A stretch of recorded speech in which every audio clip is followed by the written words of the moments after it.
Poison hemlock is a highly toxic plant in the carrot family, growing up to 8 feet tall with white flowers and purple spotted stems. It's dangerous if ingested, causing symptoms like vomiting, muscle weakness, and in severe cases, respiratory failure.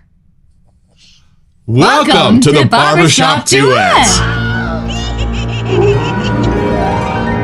It's a Halloween morning with the Barbershop Duet. Hi, I'm Marcus Klinger with Klinger Vocal Studio. And I'm Sarah Vincent with Sarah Vincent Virtual Pilates. But on Wednesdays and Saturdays, we are the Barbershop Duet. Hey, y'all, come on in. Thank you for finding our little barbershop. If you happen to be here during one of the live premieres on YouTube, why, come on in the live chat and meet the Whiff Pack, a cool group of friends hanging out from all over the world. They'd love to meet you too. And for our mention today, we had such a good time with Tobacco Road from Ariana and Evans. We grabbed the EDP. Y'all, this thing is incredible. From the sales page at aegrooming.com. Tobacco Road is a warm, smoky scent with resin, wood, and spice. It opens with fresh hinoki and bay leaf, followed by honey, cinnamon, and valspice. Tobacco Absolute forms the rich core, blended with smoke, creamy sandalwood, and amber, earthy, bold, and complex. With notes of hinoki, honey, bay leaf, tobacco, smoke, amber, and sandalwood. And y'all, to tell a family secret, when my beloved wears this to bed, this gorgeous sense of powder permeates the bedroom. That does not happen on me. And these are the new 50 milliliter EDP bottles. They stack wonderfully in our den at this size. And if you don't know if you can see, but on the side, this is actually like a wax seal that comes on here and on the new boxes. Very classy. I've had a lot of fun breaking this in for a little fall action here. I'm not sure if it's the bay in there that really dives in for me, but there's something cozy in the spices that I thoroughly enjoy. And I reach for this often at night a lot. It is not your traditional tobacco scent, y'all. It's cleaner, it's spicier, it's from the outside. I don't know how to describe it, but for me, my brain sees it as the white tobacco. Anyway, what is our soap today? We went looking on the Ariana and Evans page to see if there was some that was kind of leaning towards the Halloween side, and we found Poison Hemlock. So let's meet him.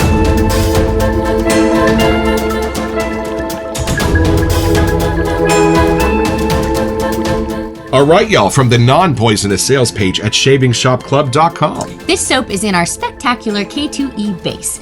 I've been working on this scent for quite some time. I'm incredibly proud how this finally came together. Poison Hemlock is difficult to categorize.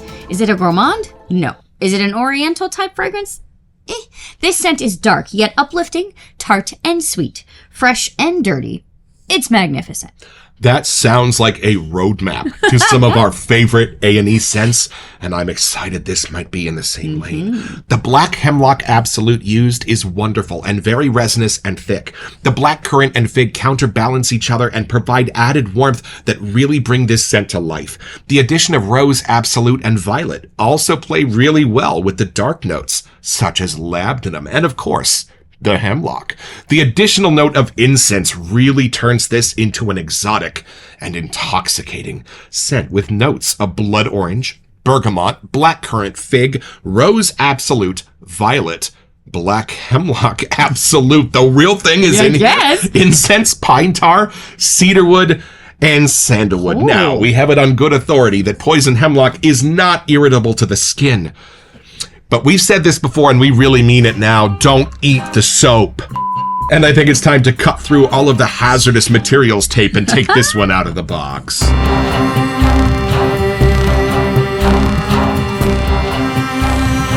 So, y'all, in our effort to pick up a couple of more Halloween scents for our specials this month, we also have the Gothic Quarter coming at you. And I'm not sure why I assigned this to a Halloween theme, but look at that guy with old Turkish coffee coming at you. But you're here for the poison hemlock, and I love that these come in with protected bags. We think we got a splash. We're gonna double check. We did, hey, and y'all, some of the best packaged splashes in the business. These always get here safe and intact. I love the serpent. I love the henna tattoos. And maybe that's actually the hemlock plant itself, and there's like some bees on there. Oh, bees. Did you say bees or beads? Bees. All right, y'all, come along with us. We can almost guarantee your safety for this first impression.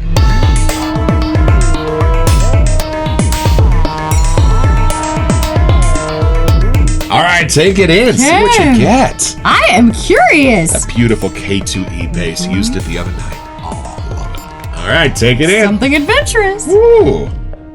What if you could smell the poison? Kind of hope so. No, this does not smell poisonous at all. What do you got? Now, am I right? Is it kind of in the addiction lane of things? The No. chasing the dragon lane? No. Way What are you cleaner getting? and prettier. Oh, nice. Not what I was expecting. So, like, you see a black label, and you just kind of think it's going to be in that darker, deeper set. No, this was way prettier than I was expecting. Ooh, what are you getting? It's kind of more on the floral-y side, maybe. Nice. But then there is something that keeps it from getting too pretty. Like, I know when I normally say floral, people picture, like, more feminine, Right, pretty. true. But then there's, like, a cap on it. Not that it goes dank or deep or anything, Right. but it just kind of cuts it off. Now, is it a little bit of those florals from, like, Cathedral or Barbary Classico? Let me see. Not quite. Gotcha. I think there's something a little more purple in here. Ooh. I'm not sure how I know that. I there don't think it's violet, cannibals but in there? no, not that. I think the floral itself has a little purple hue to it. Right. Where normally I get more of like the white florals when you're mentioning those. This one has a different floral happening. When I hear purple, I just think, But there's something in the back of this that's much more like resinous.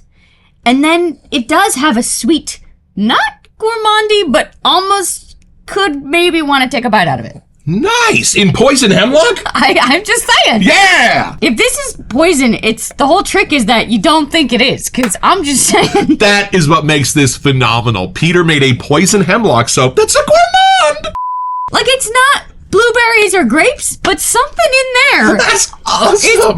That's what my brain is getting. I Makes don't you know. want to eat the poison. Y'all, here we are. I love this. Yeah, this is way cleaner than I was expecting. It doesn't go to like a barbershop thing. Okay. But there's something bright and clean happening that I was not expecting. Love it. Now we kept the scent notes up here on the screen. We've got blood orange, bergamot, fig, but that's just about everything in here. They might be a little bit Maybe the blackcurrant meets violet. Something in there. I'm getting purple. Like I'm seeing purple. So maybe in there, maybe even the fig, something on that side is playing in there. It's a little grapish. Yeah, that's the kind of more the grape side that I was getting. Balsamic kind of thing. No, it's still sweeter than that. Okay. Is there a spooky side to it for you?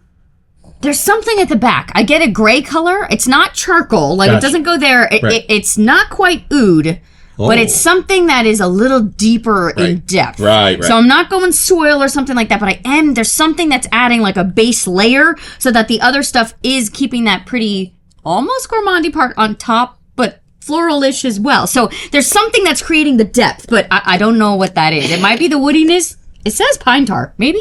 Incense? I don't know. I'm excited. Constant viewers, my wedding ring still needs to be a little bit resized. It came off last night when I was doing laundry, and I was like, "Ew!" All right, here we go. Taking into I'm poison so for myself. curious what you get. Two. Okay, here we go. We thought we were going crazy Halloween mode, but I don't know. Oh, it has echoes to me of some beautiful colognes and aftershaves from like the 90s and the early 2000s, kind of when things started to shift and not be so heavy. Yeah. When it became more about the citruses and the clouds and the cleans and the brights. The birth of the freshie is in this. Are you There you kidding? go. That's what this is. Wild. Go on. Like, it's not masculine or feminine. I No. couldn't figure that part out, but I see why you're saying that. Almost soapy if it were a little sweeter. Yeah. But it doesn't. It stays grassy and sort of herby in the middle. Whoa. Hold on. I didn't get gourmands yet. And believe me, I can spot Keep those a living. mile off. Let me see what I can find. Although I do eat the figs and dried fruits She more. does. I totally get what you mean by kind of a little bit of like a grapiness in this.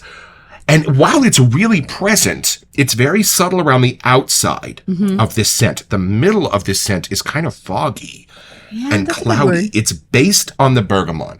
So I was going to say, if this thing had a spine, I mean, it's wide, don't get me wrong, but if it had a spine, my nose starts by finding the bergamot. A subtle little hint of an orange lime kind of thing in the middle of this. And then it branches off into some pretty unexpected directions. Okay, it goes a little creamy and floral down one side, but the other side gets a little bit smoky. The other side gets a little bit of a hint of something almost like a plaster to me. So something not unpleasant to the nose, but something unexpected, putting you in an empty room that's stark white.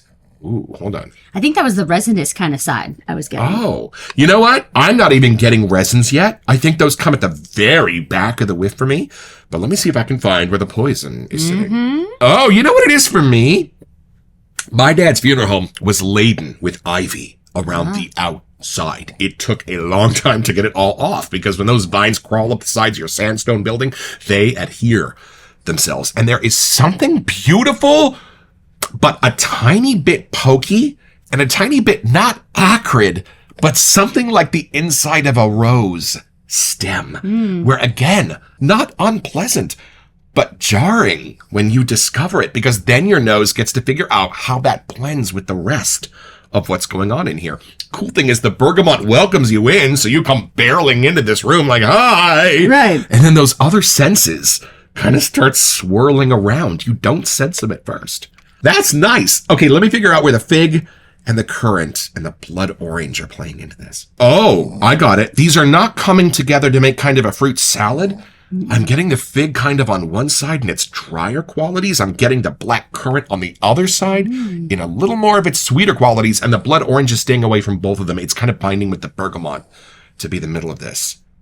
Ooh, and I love how that ivy, viney, hemlocky sense is still prevalent through all of these rather comforting sweets.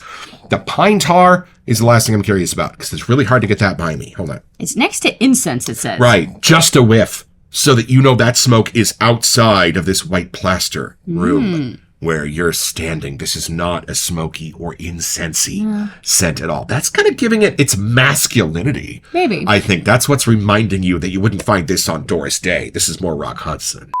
I think that's as dark as it gets, though, which is what's interesting, because I think we took two different routes to get in this room, because I followed more of the fig floral side. Right. And you kind of came in the other door, which is kind of fun to have two different perspectives. And if you are fans of the iconic double Halloween offering of Boo and Midnight Soiree from A&E, good Lord, y'all, there are echoes of those two in this for me, just slight. But you can tell maybe they're on the same compound, if you know what I mean. You right? This is more daytime for me.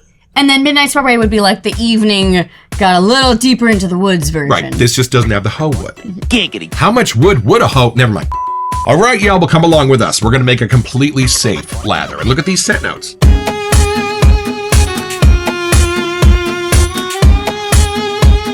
All right, back to the sales page at shavingshopclub.com. We already kind of dove into these a little bit, but how are you getting the blood orange and the bergamot? Are they kind of together for you the way they are for me, or are you getting them separately? I think the bergamot might bring me in, and then the blood orange kind of makes it a little more candied that jumps into the other fruits after that. Now, are the black currant and fig together for you, or do you get them on separate sides? I think they're very close to each other. They're like sitting on chairs right next to each other for me. And then into the florals. How are you sensing these? Rose Absolute is a little bit different than rose. It's just got a little bit more of the outside sweetness, powdered sugar part of the petals for me. I'd agree. And then that goes into the violet. Like I do get a deeper kind of purpley color. Right. And that much then kind of sneaks in to the black hemlock absolute portion. I love that he actually used black hemlock Right? in this. It's so funny. I didn't know that I should have been this scared of a flower, so I kind of feel like I need to do research in case we're out and about, and they happen to be there. I'm surprised there's not a Disney movie where a princess gets poisoned by one. Right? In fact, in popular culture, I'm not sure how I was introduced to poison hemlock. Yeah. I mean, I've heard of it before, but I'm not sure from where. And then potentially a couple of super dark scents that I do not find in their darkest qualities in this: incense and pine tar. Think baseball bats. How are you getting that? You know, it's so far in the back. I think it's just giving depth to the rest. It might change when we get to the splash. Sometimes that is much more of a loud singer here after the dry down and things, so I'm curious. But here, this is still much prettier and lighter than I would expect, knowing it has the incense and pine tar. Maybe the cedarwood, sandalwood is like kind of keeping it going back up again? Right, and here we come to the last two players in this little lineup, cedarwood and sandalwood. For me, these are very separate woods. Cedarwood is peppery and effervescent. Sandalwood is creamy, rich, and deep. So I kind of love that these are kind of bookends as woods for the rest of the scent to sit inside of. It's funny, I don't even really sense them as woods necessarily, but something that does have a cleaner side coming through for the end of the whiff happening. Right. So it must be something bouncing back between those two. But you're absolutely right. At the end of the day, I'm kind of beguiled at how deep and dark this doesn't get. It is absolutely a Halloween scent. It's got some spookiness to it, but nothing diving down into the danks or the darks, not even tobacco. And y'all, when it comes to Badger brushes, please meet the crown jewel of my collection. This is the vintage shaving brush homage from Ariana and Evans with the Badger knot. It's amazing. I'm just gonna grab a little bit of this K2E base and put it into my Dark Nebula KUN bowl. Now, this is the larger size, generally for the head shavers. Full disclosure, I probably like my smaller KUN bowl better. I was just telling DJ I am building a lather. This one makes me feel like I'm throwing a pie sometimes. But it looks great on the show. It really does. So, y'all, I'm just going to make a thin layer of that soap in the bowl because my first goal is just to draw it up onto the bristles of this brush. I don't want to build a lather yet. I'm going to build a lather later. So right now, I'm just going to go forwards and backwards and spill on the dog and bring that soap up onto those bristles. And if they stop transferring the soap up onto the bristles, just turn the brush, give them a new orientation with which to grab at that soap. And then 2 or 3 spins later, look at that. It's all gone. It's all hiding here among the bristles. Now I'm going to go grab the water, sops it up like a sponge, and then some slow motions at first are going to start building that lather between the bristles of that brush. Look at this, y'all. This is what you want. If you do find that you start getting resistance at this stage, it's asking for a little bit more water. A few moments later. And y'all, look at this and listen.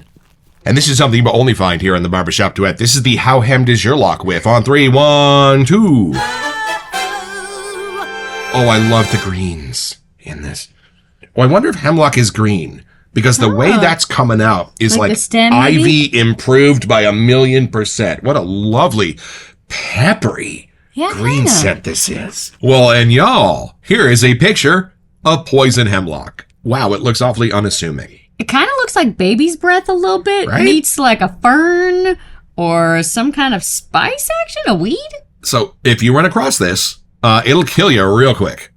Poison hemlock, native to Europe, Asia, and North Africa, grows throughout most of the continental United States. Well, that already makes no sense. Especially in damp, disturbed areas like roadsides, pastures, ditches, and along stream banks. It prefers most soil, but can tolerate a range of conditions and requires considerable sunlight. The plant is easily identifiable by its fern-like leaves and hollow, hairless stems with purple spots or mottles. Mottles. I don't know what a mottle is. I think I'm doomed. I would probably eat it. We're getting very educated. I wouldn't know. Now we're just learning of more things to be scared of on this planet. Wonderful. We had a bunch of oleander plants that surrounded our house on our neighbor's property growing up, and my mom put the fear of God in me about those too. I'm not really sure how poisonous oleander is, but if you listen to my mom, very much so. Yeah. Why do we plant poisonous plants next to children's houses? That's clearly safe. It was the 80s. It's fine. And y'all, we love watching Barry Bedford on a Texan Shaves, but we don't do shaving here in the Barbershop Duet. We realize you might like to see what this lather looks like when it coats and covers my face. Y'all, look at that. The K2E base is legendary for a reason. Oh, do you like it? She woke up. I don't know if she wants this. Dogs have a sixth sense about these things, but if you have a Butterfinger bar, she'll help you with that. All right, why don't we slide down the beanstalk, take this down a little bit deeper.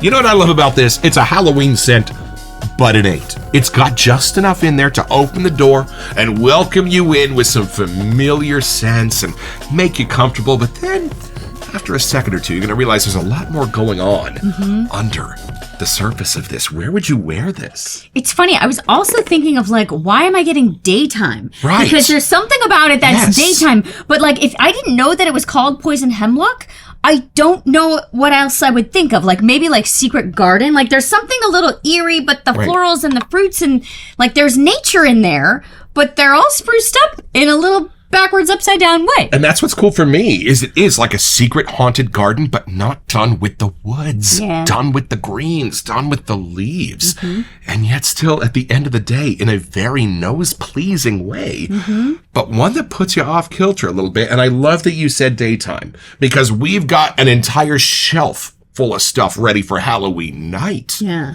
But Halloween morning is its own animal. You remember what Halloween morning felt like, right? Getting ready for the parade at school. Right? There's still some spookiness in the air.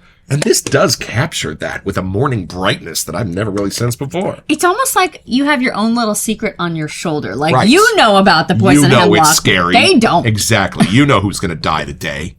And y'all, it's time to look at the splash. Now, these come sealed with an extra piece of electrician's tape just to make sure it arrives to your door safely. And my favorite part of the day is watching my beloved try to open it. She's so good at everything else in life. Everything comes easy to her except this. A few moments later. I was hoping my Halloween nails were going to help here. But, Oh, that was a record. I think under 30 seconds. All right, you get to go first. Okay. Sometimes it's quite different in the splash, y'all. Let's see what we got here. Oh, you smelling it? Ooh, try not to spill on the dog. A little alcohol and a little witch hazel, the best of both worlds in these. All right, here we go. Chin chin. Okay. Oh. This is fun. Oh, indeed. I'm not getting the green in the same way. The other scent notes are coming out around it. That's lovely. Okay, it started off with the brighter florals and the fruit things. Now that it's drying down, I think I'm getting more of the hemlock, incensey, pine tar, just a little off-kilter, quicksandy kind of feel. And there's just something beautifully peppery Yeah. in this almost like parchment or something like that that gives it that masculine edge without having to dive deep into spices to do it. Ooh, love this. I feel like I went to someone's house that's been around for like years, like centuries almost. Like there's something archaic in the incense or something. Like that's adding the spookiness here. But then you got the purples and the florals next to it to just kind of disguise like the old side of the house. It's not quite Haunted Mansion, but I do get the older side of the building, Right. but it's still daytime. So it's not spooky. The shadows aren't out. You're not like scared to go around the corners, but you know it's an old house. And I'm not really getting musks either. I think this is sitting very beautifully in that secret Halloween garden with a big stone wall around it idea without having to go into any of those directions. The more I'm smelling this, though, I'm getting like an all year round vibe. Like even like spring somehow because of the floral sides. But then even like just daytime during fall, like if I want something fun and adventurous, I think I would still reach for this. Well, you know what's funny? This could be a perfect spring scent if you don't like florals, if you don't like fruits, if you just want an ultimate natural walking through a little bit of an orchard before the blossoms hit the trees. That's what this is. Like there's a part of me that could use this any day. Like there's something about an everyday scent in here that I wasn't expecting. This from the woman who will put on midnight soiree on Valentine morning. And last thought, you know how when you do smell real ivy or real viney sort of plants, it does kind of get a little too pokey. It gets a little too green. It gets a little too acrid. This doesn't go anywhere near that. Like right where you think this is going to hit that part of the green ivy scents, it turns back around. It goes back into the pine tars. It goes back into the incense and becomes something more masculine. This is a little bit of a magic trick going on. It's funny, I don't get much of the green side at all. I get much more of the florals and the fruits, dried fruits, and then it goes into like a charcoal gray foggy color. That's funny because my nose doesn't get the florals at all. It turns them into the green leaves, like Maybe. leaves of three form of E. Maybe the poison is working some magic within our whiff here. Maybe it's already made its way into my brain. So it's pretty simple, y'all. Just be woken from a deep sleep to find yourself somewhere new and strange. An open place. A clap of thunder. 3 ladies in the distance gathered around a cauldron holding some beautiful white flowers that they're going to add to their little potion to help you get your... So head over to aegrooming.com or shavingshopclub.com to find this and a bunch of other stuff I want.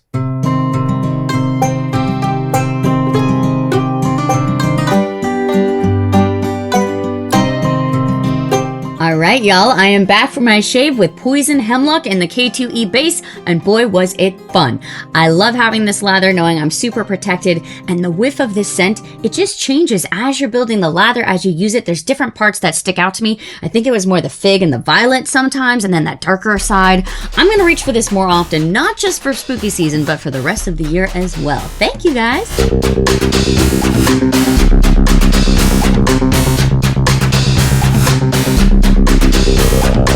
Welcome to Messages. So for our October giveaway, we wanted to give you a chance to get $25 to Happy Chap Shave. So you can be a happy chap, and all you have to do to be eligible for this giveaway is send us an email here to WeSentYou at thebarbershopduet.com so that we can get back to you. It's the only way we communicate about our giveaways, and then check back here on our first November episode to see if you are our lucky winner. Best of luck. You know, absolutely the opposite of what I was expecting. I was expecting something closer to Chasing the Dragon, something that went deep and mysterious for Halloween night. But y'all, if anyone could pull off a Halloween morning scent, it is Peter Chikalis and A&E. Peter, Talia, Evelyn, thank you so much for sending these out for free for us to review and helping make sure we have an exciting Halloween season this year. Yeah, I'm gonna have fun spending a lot more time with this one through the rest of the month. Don't forget your next appointment with the Barbershop Duet. You'll smell spookier just watching this. Poison.